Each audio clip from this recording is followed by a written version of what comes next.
దేశం.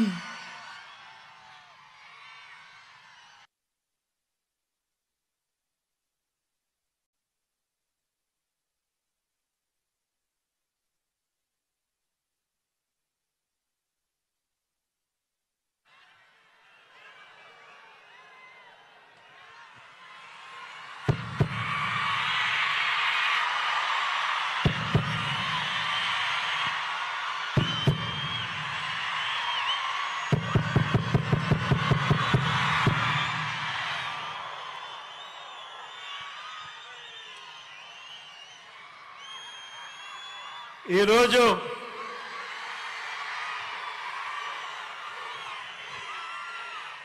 మన విజయవాడను చూస్తా ఉంటే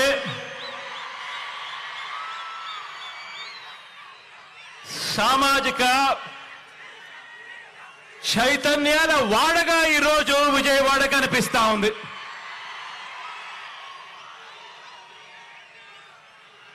Bharat Ratna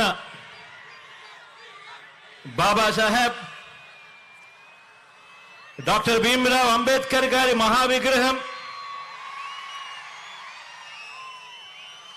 statue of social justice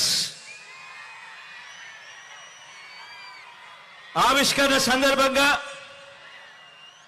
ఇవాళ ఇక్కడికి వచ్చిన నా ప్రతి అక్కకు,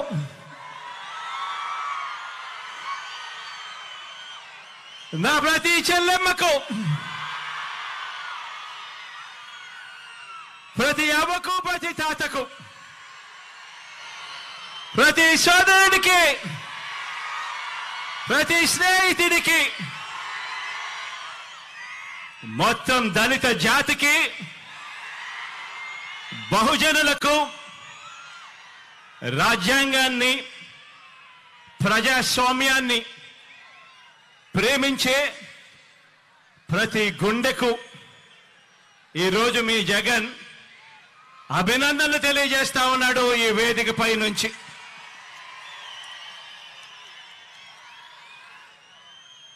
ఈ మహా విగ్రహం, ఇది స్టాచ్యూ ఆఫ్ సోషల్ జస్టిస్ అంటే సామాజిక న్యాయ మహాశిల్పం.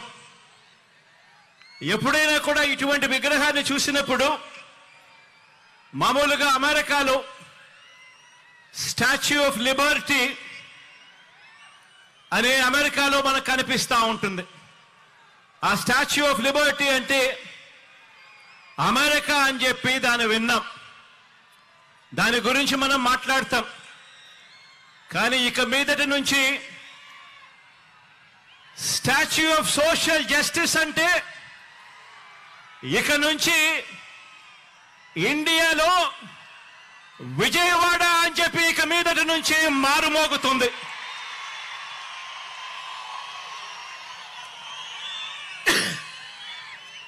ఈ విగ్రహం మనందరి ప్రభుత్వం ఈ 56 నెలల్లో అడుగడుగునా కూడా అనుసరించిన సామాజిక న్యాయానికి నిలువెత్తు నిదర్శనం ఈ విగ్రహం ఇక్కడే విజయవాడలో ఎప్పుడు కనిపిస్తూ ఉంటుంది.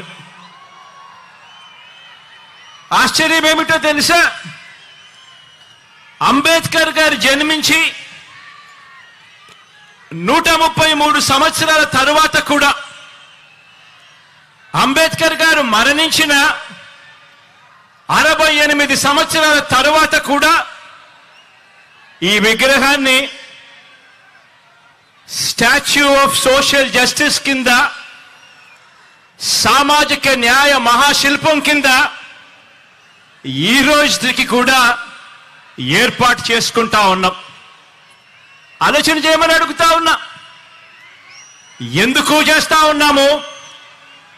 కారణం, ఈ విగ్రహం వేల సంవత్సరాల భారత సామాజిక చరిత్రను, వేల సంవత్సరాల భారత సామాజిక చరిత్రను, ఆర్థిక చరిత్రను, మహిళా చరిత్రను మార్చిన ఓ సంఘ సంస్కర్త ఓ మరణం లేని మహనీయుడి విగ్రహం ఈ విజయవాడలో ఈరోజు ఆవిష్కారం అవుతా ఉంది. బాబాసాహెబ్ మన భావాల్లో ఎప్పుడూ కూడా బ్రతికే ఉంటాడు. ఎప్పటికీ కూడా మన అడుగుల్లోనూ, మన బ్రతుకుల్లోనూ, మన భావాల్లోనూ ఆయన ఎప్పటికీ కూడా కనిపిస్తూనే ఉంటాడు.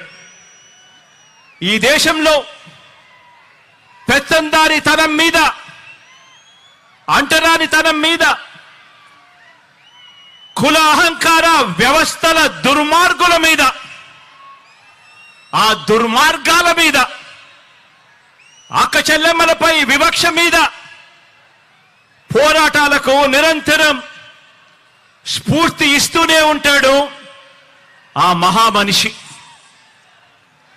విజయవాడలో, అది కూడా స్వాతంత్ర సమర చరిత్ర ఉన్న మన స్వరాజ్య మైదానంలో, అది కూడా 75వ రిపబ్లిక్ డేకు సరిగ్గా వారం రోజుల ముందర మనం ఆవిష్కరిస్తా ఉన్న ఈ అంబేద్కర్ గారి మహాసుగ్రహం, మహాశిల్పం. ఈ విగ్రహం కూడా నేను చెప్తా ఉన్నాను, ఈ విగ్రహం చూసినప్పుడల్లా కూడా ఈ విగ్రహం పేదల హక్కులకు, మహిళల హక్కులకు, మానవ హక్కులకు, ప్రాథమిక హక్కులకు, సమానత్వ ఉద్యమాలకు, రాజ్యాంగ హక్కులకు నిరంతరం కూడా ఈ విగ్రహం స్ఫూర్తి ఇస్తూనే ఉంటుంది అని చెప్పి కూడా ఈ సందర్భంగా తెలియజేస్తా ఉన్నా. ఈరోజు ఒకసారి గమనించినట్టయితే ఆయన అంటరానితనం మీద, ఆధిపత్య భావజాలం మీద ఓ తిరుగుబాటుగా ఆయనను ఎప్పుడు చూసినా కూడా, ఆయన విగ్రహాన్ని ఎప్పుడు జ్ఞాపకం చేసుకున్నా కూడా మనకు కనిపిస్తూనే ఉంటాడు.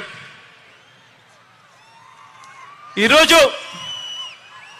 ఆయన సమసమాజ భావాలకు నిలువెత్తు రూపంగా కూడా ఎప్పుడూ కూడా మనందరికీ కూడా ఆయన గురించి ఆలోచన చేసినప్పుడల్లా కూడా మనందరికీ కూడా కనిపిస్తూనే ఉంటాడు.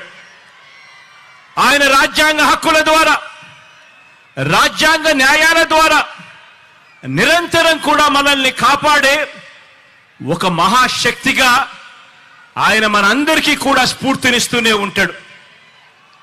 తమ గొంతు విప్పులేని దళిత వర్గాలకు, అల్పసంఖ్యాకులకు, వాయిస్లెస్ పీపుల్కు, అంటే తమ గొంతు వినిపించలేని ఆ అట్టడుగు ఉన్న ఆ వర్గాలకు ప్రత్యేక నియోజకవర్గాలను ఏర్పాటు చేయాలని